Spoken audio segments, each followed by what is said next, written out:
começo de Êxodo, que os egípcios tratavam o povo de Israel com muita tirania, colocavam eles sobre trabalhos pesados, forçava eles a todo tipo de trabalho pesado mesmo, para que eles acabassem as forças deles e eles fossem aniquilados e não se reproduzissem, não crescessem, com medo daquele povo crescer e dominar sobre o Egito.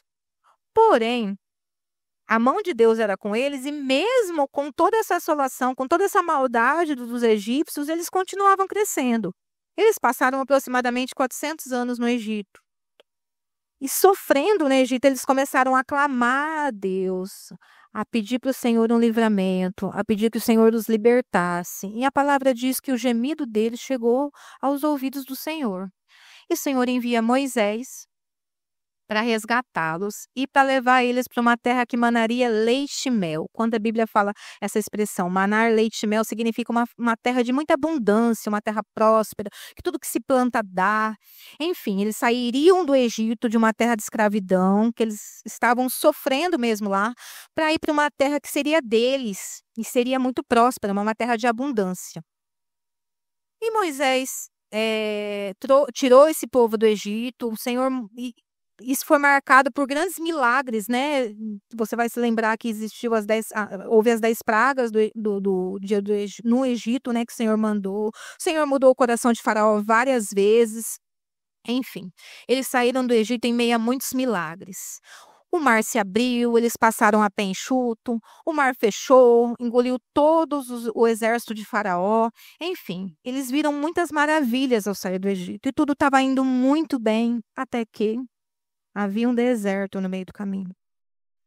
E quantas vezes na nossa vida as coisas vão indo bem, parece que a gente está caminhando para que a gente está indo para o lugar onde a gente deseja, para os nossos sonhos, para as promessas de Deus para a nossa vida, até que chega um deserto, uma tribulação, uma tempestade. Pode ser uma crise no seu casamento, pode ser um problema financeiro, uma grande dívida que você não consegue pagar, um filho que se desviou dos caminhos do Senhor, uma enfermidade na família, eu não sei que deserto que pode vir na sua vida. Eu só sei que ele vem. Infelizmente, não é preciso ser profeta para saber que todo mundo passa por desertos. Se você não está passando, um dia, provavelmente você vai passar. Lembra da parábola das 2 casas? Uma foi construída sobre areia, uma foi construída sobre a rocha, mas a tempestade veio para as duas. Então, as aflições da nossa vida são certas. Jesus já disse isso, que no mundo teremos aflições. Então, gente, eu quero que quando vocês pensem nesse deserto que o povo de Israel passou, vocês façam um paralelo com os desertos que nós vivemos. Que apesar de ruim, de sofrimento, né? Porque é fácil a gente olhar assim e falar assim, poxa, aquele deserto era necessário. Mas quem está passando por um deserto fica cego, né? Os problemas ficam tão grandes e nós só conseguimos olhar os problemas. Mas, na verdade, o deserto ele serve para purificar, fortalecer e preparar a nossa fé para a terra prometida, como aconteceu com esse povo. Eu não sei você, mas toda vez que eu lia a palavra do Senhor no livro de Êxodo, eu ficava pensando assim: que povo murmurador, né? Que povo insensato, meu Deus estava fazendo. Havia ali todo um cuidado do Senhor e aquele povo murmurava. Eles saíram da escravidão. A Bíblia fala que eles eram assolados, que eles eram maltratados e eles estavam ali no deserto com saudade daquela escravidão ainda. Como eles murmuravam, né? Mas se a gente ficar mais um pouquinho assim, adentrar mais um pouquinho a palavra, ler com um pouquinho mais de atenção, a gente vai ver que, na verdade, a nossa geração é mais parecida com eles do que a gente imagina. E que talvez se a gente estivesse lá, talvez a gente agiria da mesma maneira. Será? Eu queria destacar aqui pelo menos 3 coisas que o Senhor falou comigo a respeito das semelhanças desse povo que ficou aqui no deserto com a nossa geração. A primeira delas é a dificuldade de esperar um processo de preparo. Aquele povo saiu do Egito, mas era preciso um deserto para tirar o Egito de dentro daquele povo. Então, nós conhecemos a história, nós vemos que ali no deserto o Senhor organizaria aquele povo como nação. O Senhor deu os 10 mandamentos para Moisés, que é nosso manual de fé até hoje. O Senhor deu leis que estabelecia justiça para que eles vivessem em sociedade ali, para preparar eles para viver em paz em Canaã. Então tudo aquilo era necessário, mas eles tinham muita dificuldade de esperar. E quem aqui gosta de esperar? Ainda mais numa geração imediatista como nós estamos, né. Eu vejo isso muito na minha vida. Eu sou uma pessoa que tem muita dificuldade de esperar, uma pessoa muito ansiosa para que as coisas aconteçam. E quantas vezes, a exemplo desse povo, eu murmurei: "Senhor, Senhor, você não está vendo o sofrimento? As coisas não estão acontecendo comigo. Acontece com fulano, com ciclano e as coisas não acontecem comigo". Há uma dificuldade no nosso coração para esperar o tempo certo das coisas. E nós precisamos entender que apesar da imensa tecnologia que nós estamos vendo hoje, né, um clique você fala com uma pessoa que está lá do outro lado do mundo. Se você ligar a sua câmera, você conversa com uma pessoa lá da Austrália, do Japão, sei lá, e essa pessoa te vê, tudo é muito rápido. E nós vamos nos acostumando com essa tecnologia, com esse mundo moderno, e nós achamos que Deus é obrigado a se atualizar, não é? Parece que as coisas por que que as coisas espirituais não são como a tecnologia de agora, não é? Mas se a gente olhar para a Bíblia, gente, pensa, por exemplo, no rei Davi. Davi foi ungido rei e voltou para o pasto. Continuou ali apacentando as suas ovelhas, continuou ali, fazendo a mesma coisa que ele fazia, até que chegou o tempo dele ir para o palácio. Até chegou o tempo dele ser realmente, um verdadeiro rei que vivia no palácio. Mas antes disso ele sofreu perseguições, ele passou pelo deserto, enfim. A vida de Abraão também. Abraão recebeu a promessa de que seria pai de uma multidão. Porém, os dias passavam e as coisas não aconteciam. A ponto de Sara dar sua serva para que o seu marido se deitasse para ter um filho, para apressar a palavra, a promessa do Senhor. José, né, que faz parte dessa história que nós acabamos de ler. José teve um sonho e, muito pelo contrário do que a gente imagina, Deus não realizou esse sonho de imediato, não foi no piscar de olhos. Mas nós estamos acostumados com as coisas no piscar de olhos. Nós precisamos aprender a esperar. E falando exatamente desse pedaço aqui, dessa palavra aqui, desse contexto, o Senhor falou muito ao meu coração que quem não sabe esperar, na verdade, são as crianças. Então, na verdade, a dificuldade de esperar um processo das coisas acontecerem revela a imaturidade da nossa fé. Porque criança que não sabe esperar, não é? Eu queria compartilhar um texto com vocês, está lá em Eclesiastes 8, é um texto que eu gosto muito.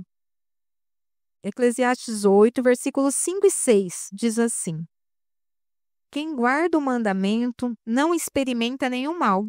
O coração do sábio conhece o tempo e o modo certo de agir, porque há um tempo e um modo para todo propósito, porque grande é o mal que pesa sobre o ser humano. Então, esse texto é muito claro. Para todo propósito de Deus, há um tempo e um modo das coisas acontecerem. Que Deus nos dê sabedoria para entendermos o tempo e o modo das coisas na nossa vida e esperar com paciência no Senhor. Amém? Segunda coisa que eu vejo parecida na nossa geração com esse povo que viveu aqui no deserto é uma fé de conveniência, ao invés de convicção. Quando eles passaram o Mar Vermelho e eles viram aquela coisa maravilhosa do mar se abrir, se prostrar e diante deles, assim, eles passarem a pé enxuto, eles passaram o Mar Vermelho e eles começaram a louvar o Senhor, a cantar, a salmodiar, a dançar. Mas bastou a primeira dificuldade, como nós estamos vendo, nós vimos aqui no livro, no capítulo 16, bastou a primeira dificuldade para eles começarem a murmurar e até pedir um bezerro de ouro para adorar. E ainda hoje, depois de tanto tempo, nós vivemos uma fé relativizada. Há muito, assim, a gente até diz com os nossos lábios que o nosso Senhor é o único Deus. Porém, nós nos dobramos diante de diferentes bezerros de ouro. Talvez não uma figura como esse povo aqui se dobrou, mas talvez a coisas, a coisas humanas, as coisas dessa terra.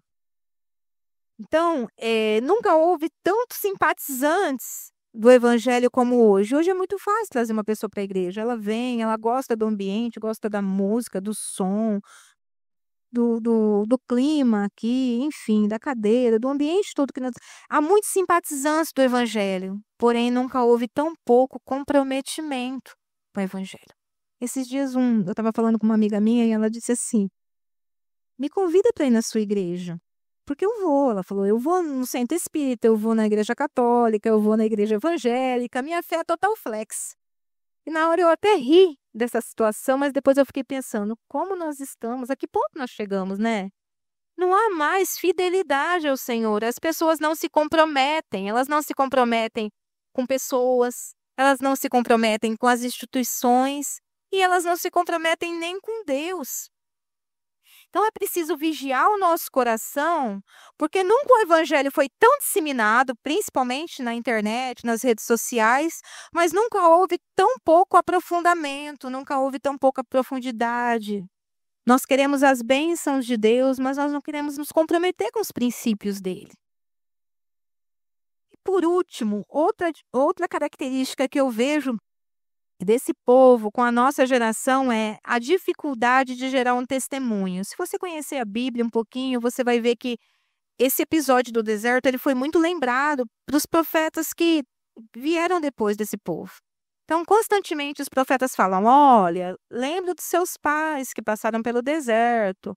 E porque eles desobedeceram, não foram fiéis ao Senhor, eles morreram no deserto. Infelizmente, eles geraram um testemunho do que não faziam. E ainda hoje, na nossa sociedade, depois de tanto tempo, na nossa geração, nós vemos uma fé preocupada com o hoje e com o agora. Muitas vezes nós não paramos para pensar em que legado que nós estamos deixando para as próximas gerações. Esse povo, ele podia ser um exemplo de perseverança. Quantas vezes nós não ouvimos um testemunho de sofrimento de alguém que passou por um deserto na vida, que enriqueceu a nossa fé, que nos edificou?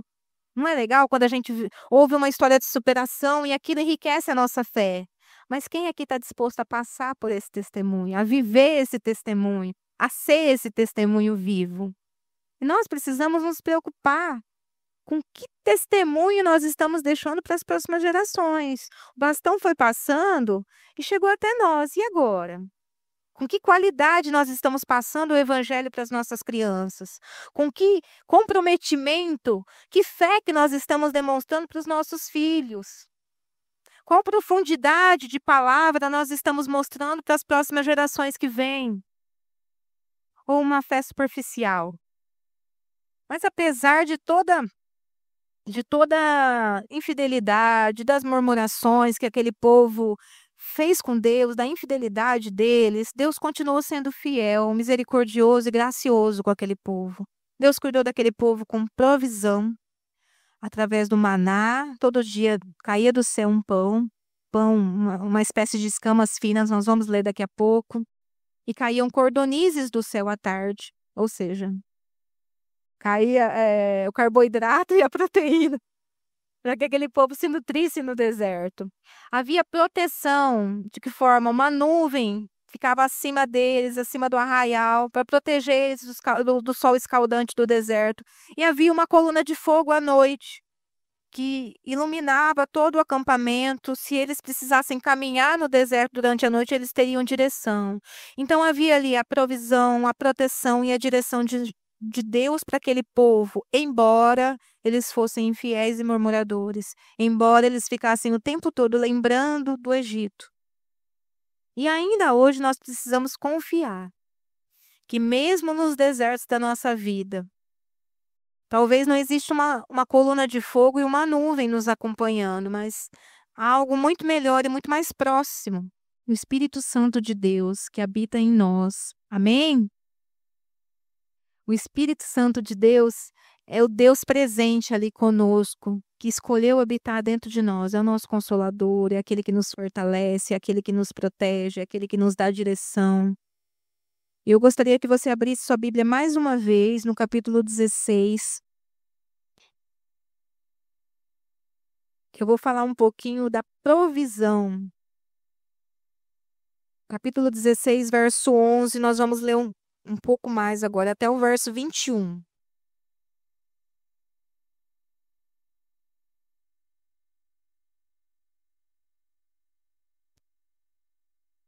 Verso 11. E o Senhor disse a Moisés: Tenho ouvido as murmurações dos filhos de Israel. Diga-lhes: Ao crepúsculo da tarde vocês comerão carne, e pela manhã vocês comerão pão à vontade. E saberão que eu sou o Senhor, seu Deus. À tarde apareceram cordonizes e cobriram o arraial. Pela manhã havia orvalho ao redor do arraial, e quando o orvalho que havia caído se evaporou, na superfície do deserto restava uma coisa fina e semelhante a escamas, fina como a geada sobre a terra. Quando os filhos de Israel viram aquilo, perguntaram uns aos outros: Que é isso? Pois não sabiam o que era. Moisés respondeu: Isso é o pão que o Senhor dá a vocês para comerem. Isto é o que o Senhor ordenou, que cada um recolha o que se consegue comer. 2 litros por cabeça, segundo o número de pessoas. Cada um pegará para todos os que vivem em sua tenda. Assim o fizeram os filhos de Israel, e recolheram uns mais, outros menos, conforme a medida fixada. E não sobrava para quem havia recolhido muito, nem faltava para quem havia recolhido pouco, pois cada um recolhia o quanto conseguia comer. Então Moisés disse: Ninguém deixe nada para a manhã seguinte. Eles, porém, não deram ouvidos a Moisés, e alguns deixaram para a manhã seguinte, mas deu bichos e cheirava mal. E Moisés se indignou contra eles. Colhiam-no, pois, manhã após manhã, cada um quanto conseguia comer, porque vindo o calor do sol, o maná se derretia. Então, como nós vimos aqui no texto, todos os dias, na manhã, caiu o maná do céu, que era um pão. A Bíblia fala que tinha gosto de bolo de mel. E Deus deu algumas diretrizes para esse povo a respeito desse sustento que o Senhor estava dando.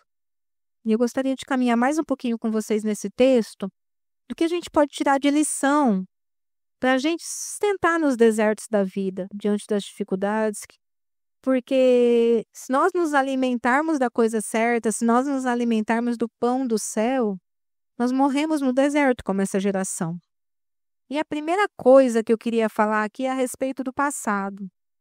Primeira lição que eu tiro desse texto é: não servimos um Deus de maná amanhecido. Vocês viram no verso 19 que Moisés deu uma ordem: ninguém deixe nada para a manhã seguinte. Eles, porém, não deram ouvidos a Moisés, e alguns deixaram o maná para a manhã seguinte. Mas o que aconteceu? Deu bichos e cheirava mal. Vira para o seu irmão e diz para ele assim: não deixe o passado estragar o seu presente. Aquele maná, gente, ele alimentou aquele povo no dia anterior. Ele foi bênção para aquele povo no dia anterior. Mas Deus deu uma ordem específica. Aliás, Moisés deu uma ordem específica aqui. Que aquele maná era para o dia anterior, não era para guardar. Eles só poderiam guardar, na verdade, na sexta-feira. Se você ler o capítulo todo aqui, você vai ver que na sexta-feira, no sábado, eles não poderiam trabalhar. Então, na sexta-feira, eles escolhiam o maná da sexta e do sábado, que era o dia de descanso deles, o sábado, e nada eles podiam fazer. Mas, exceto isso, exceto essa ordem de Deus aqui, eles não poderiam guardar o maná. Por quê? O que serviu para o ontem, serviu para o ontem. O que serviu para Deus tem uma nova bênção para o teu hoje. A nossa igreja é formada por muitas pessoas que vieram de outros lugares, de outras cidades, de outras denominações, de outras lideranças, digamos assim. E constantemente eu tenho ouvido alguns irmãos falar assim: olha, eu me magoei muito no lugar onde eu estava, e no meu passado eu fui muito decepcionada com o evangelho, com a igreja, com o corpo de Cristo. Constantemente nós ouvimos isso dos nossos irmãos, não é? E é válido. Não estou invalidando de maneira nenhuma aqui. Mas se nós pegarmos os traumas do passado, as coisas que nós vivemos no passado, os medos, e trazer para o nosso presente, vai cheirar mal o nosso presente. Como esse maná amanhecido aqui. Vai amargurar, vai amargar o seu presente.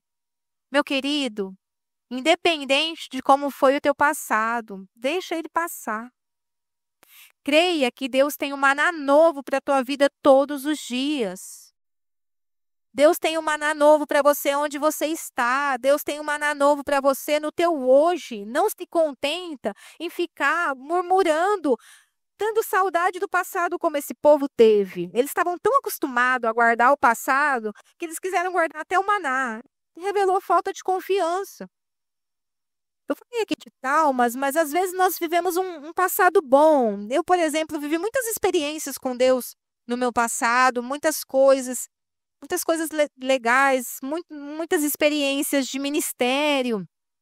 Mas eu não posso ficar me contentando só com as experiências do passado, porque Deus tem algo novo para mim. E eu tenho que continuar querendo crescer em Deus para alcançar o maná de hoje. Amém? Vocês estão conseguindo me entender? Amém? Então, meu querido, independente do teu passado, se ele foi bom, guarda ele só como experiência. Se ele foi ruim, deixa ele no passado. Deus tem um maná novo, quentinho, fresquinho para você. Amém? Eu falei a respeito do passado. E o presente? Ah, o presente, como nós vimos aqui no verso 4 do capítulo 16. Eis que farei chover pão do céu, pão para vocês, pão do céu para vocês. E o povo sairá e recolherá diariamente a porção para cada dia. Eu os porei à prova para ver se ando na minha lei ou não. Deus dava o pão todos os dias para aquele povo. Só que eles precisavam sair das suas tendas e recolher aquele pão. Você crê que Deus tem um pão do céu aqui na palavra dele todos os dias da nossa vida? Quantos aqui creem? Amém? Só que muitas vezes, no deserto ou não, nós deixamos de recolher o pão que o Senhor tem, quentinho e fresco do céu para nós, para nos alimentarmos do lixo dessa terra. Nós deixamos o pão do céu para nos alimentarmos do lixo das redes sociais. Ah, Vivi, mas nas minhas redes sociais não tem coisas ruins, tem coisas que edificam, sim, claro que tem. Mas os dias são maus. E as notícias que nós estamos recebendo do mundo afora são as piores possíveis. É filho matando os pais, é os pais abusando de filhos, é filho dando pancada em pai idoso, matando eles a paulada, enfim, tanto lixo, tanta coisa. É realidade? É. Nós não podemos ser sonhadores, né? E achar que isso não acontece e fechar os olhos para o mundo. Não, não estou dizendo isso. Mas eu estou dizendo, meu querido, para você se encher das coisas de Deus antes de se encher disso daqui. Porque senão a gente vai se enchendo do peso e do lixo lá de fora. E eu tô falando isso para mim também, viu, gente? Porque assim, eu fico olhando as notícias, aquilo vai mexendo com o meu coração, eu vou ficando pesada, né? A pouco eu tô depressiva, cheio de peso no meu coração e eu falo, por que mesmo que eu tô triste? Não tá acontecendo nada. Aí eu lembro tanto de coisas que eu fui colocando para dentro, sendo que Deus tinha um maná para mim, ó, me esperando desde o começo do meu dia. E eu não abri. Nós ouvimos a semana passada o pastor falar com muita propriedade sobre a palavra do Senhor, que ela é viva e eficaz. E embora Deus tenha graça e misericórdia todos os dias através da palavra dele, tem uma revelação nova, tem um pão fresco para você, é preciso um esforço seu. É preciso você parar e se relacionar com o seu pai. Não vai cair do céu direto na tua boca. É necessário algum esforço. É necessário você ir buscar esse maná aqui na palavra. É necessário você buscar a revelação do Senhor para a tua vida. É muito gostoso quando nós assistimos uma pregação no YouTube, nós vemos um pregador bem eloquente, bem experiente, né? Falar da palavra do Senhor é maravilhoso isso. E não tem nada de errado com isso. Mas o que o Senhor tem para você, para o seu coração, o que o Senhor tem para a tua igreja, Ele vai revelar aqui, ó. E no seu secreto ali, durante a semana, no seu devocional. Então, muitas vezes o que está lá na internet é lindo. São palavras bonitas, são frases maravilhosas, mas foi dada para um outro povo, em um outro contexto. Se você pegar aquilo ali, aquela roupa ali e tentar investir em você, muitas vezes não vai servir. A palavra do Senhor fala que o Senhor tem vinho novo. E eu creio que na verdade, assim, a palavra do Senhor fala que não se pode pôr vinho novo em odres velhos, e nós precisamos fazer essa renovação todos os dias da nossa mente para receber o vinho novo de Deus. Amém? Nós falamos então de passado, nós falamos do presente e quanto ao futuro. Eu li essa semana que esse deserto que esse povo passou, que a distância entre o Egito e Canaã era mais ou menos de 440 quilômetros. Eles com certeza, se não tivessem desobedecido e sido infiéis a Deus, eles passariam esse deserto por alguns meses, sei lá, algumas semanas. Alguns estudiosos falam semanas, outros falam em 3, 4 meses, não sei. Mas eles viveram 40 anos nesse deserto. Uma coisa que era uma passagem acabou se tornando uma morada para aquele povo. E exceto Josué e Calebe, que prevaleceram firmes, a geração toda ali, inclusive Moisés, morreu naquele deserto pela infidelidade. Então, quanto ao nosso futuro, gente, nós precisamos crer que o Senhor tem uma Canaã para nós. O Senhor tem algo bom para o nosso futuro, mas tudo vai depender de como vai ser o nosso caminho. Tudo vai depender de como a gente vai se posicionar diante dos desertos da vida. Infelizmente, somente Josué e Calebe creram na promessa de todo o coração e foram fiéis ao Senhor. Em determinado momento aqui, Moisés envia 12 espias para ver como que era a terra de Canaã. Não acredito eu que, se eles não tivessem sido medrosos, infiéis, covardes, eles teriam entrado naquele momento mesmo na terra prometida. Mas 10 deles vieram e falaram das dificuldades, enalteceram as dificuldades daquela terra. Somente 2 olharam para a promessa do Senhor e viram o Deus da promessa e não as dificuldades. Como é que está a tua visão diante dos problemas da vida? O que você vê maior na tua vida? As dificuldades do deserto ou o tamanho do seu Deus? Somente Josué e Calebe teve fé suficiente para dizer: vamos, gente, vamos que Deus está conosco. Aquele povo é grande, sim. Eles são gigantes, sim, mas o nosso Deus é maior. Mas, exceto eles, os outros 10 espias, os outros 10 representantes das tribos de Israel, só enalteceram os problemas. Não, nós somos gafanhotos perto daquele povo, eles são como gigantes. A terra é boa? É, mas nós não damos conta, não. Eles estavam focados no problema. Aonde está o seu foco? No Senhor ou nos problemas? O mesmo deserto que matou uma geração inteira por causa da infidelidade foi o deserto que fez de Josué um guerreiro forte e corajoso. Embora Moisés é muito lembrado pelo povo de Israel e por nós até hoje, eu amo a vida de Josué, porque Josué, gente, ele foi corajoso o tempo todo. E eu acho que ele não era corajoso, porque se você vê o chamado dele, quando Deus chama ele e Moisés vai preparando ele para o futuro, muitas vezes é falado para ele: olha, seja forte e corajoso, seja forte e corajoso, seja forte e corajoso.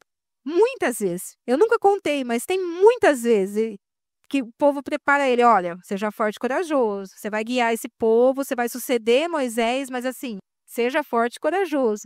E ele foi realmente forte e corajoso. O deserto forjou nele uma fé e uma ousadia que preparou ele para conquistar Canaã. E nós precisamos, a exemplo de Josué, sermos fortes e corajosos para sair do deserto. É preciso obediência e fidelidade para passar pelo deserto, mas é preciso força e coragem para sair do deserto. Às vezes nós vivemos problemas e nós parece que fica cíclico o negócio, né? Nós andamos em círculos. Como aquele homem, lembra aquele homem do tanque de Betesda? 38 anos do lado ali daquele tanque. Ele não fez uma amizade para ajudar ele a descer quando as águas se moviam. Ele não fez uma rede de apoio. Ele não tinha ninguém. A Bíblia não fala de ninguém que era com ele. Ele não fez nada. Ele se acostumou com aquela condição. E muitas vezes nós nos acostumamos à condição de problemas, ao deserto, às tribulações, e a gente não faz nada para sair. Quem aqui já não viu uma pessoa que toda vez que você pergunta, como você vai? Ela fala assim, ih, aí ela despeja aquele monte de problema, não é? Não é ruim ficar perto de uma pessoa dessa, que só vai despejando problema? Parece que na vida dela tudo acontece com ela. E realmente, tem pessoas assim que tem parece que atrai os problemas, né? Mas a gente tem que tirar isso da nossa vida, a gente tem que reagir, como Josué reagiu e falando, aquela terra é difícil sim de chegar, sim, há problemas nesse deserto, mas vamos, porque Deus é conosco. Para terminar, eu gostaria de chamar já o pessoal do louvor para cá. Eu não sei se eu falei, mas é uma palavra bem curtinha para o seu coração. Eu gostaria que você lesse um texto que está lá em Josué 24, versículo 15, que é o resultado desse homem que foi forjado no deserto. Josué 24:15 diz assim: quando Josué, ele ficou diante de uma situação que o povo parece que não sabia se servia a Deus, não sabia se contaminava com os outros povos, ele se posicionou. Ele disse assim no versículo 15, ó: mas se vocês não quiserem servir ao Senhor, escolham hoje a quem vão servir. Se os deuses a quem os pais de vocês serviram do outro lado do Eufrates, ou os deuses amorreus em cuja terra vocês estão morando. Porém, eu e minha casa serviremos ao Senhor.